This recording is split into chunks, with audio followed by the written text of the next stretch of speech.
தமிழ்நாட்டில் லாக்டவுன் வரப்போகுது அப்படின்னு சொல்லிட்டு நிறைய சோஷியல் மீடியாங்களில் வந்து பார்த்தீங்கன்னா இன்னைக்கான நியூஸ் வந்து ட்ரெண்டிங்காக போட்டுட்டு இருக்காங்க.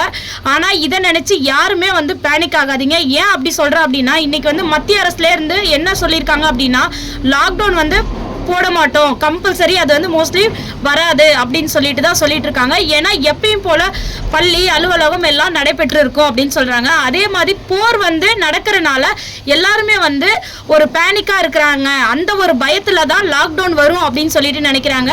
அந்த லாக்டவுனுமே வராது, அதுக்காகவுமே நாங்க போட மாட்டோம். அதாவது தமிழ்நாட்டில் வந்து நமக்கு தேவையான ஃபியூலு, அப்புறமா எல்பிஜி கேஸு, இதெல்லாமே வந்து போதுமான அளவு நம்மக்கிட்ட ஸ்டாக் இருக்குது அப்படின்னு சொல்லியிருக்காங்க.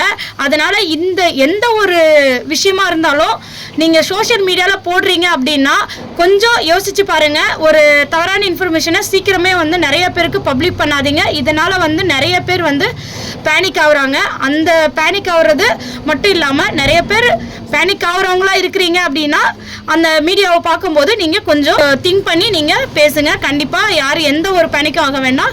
இது வந்து லாக்டவுன் வந்து போட மாட்டாங்க.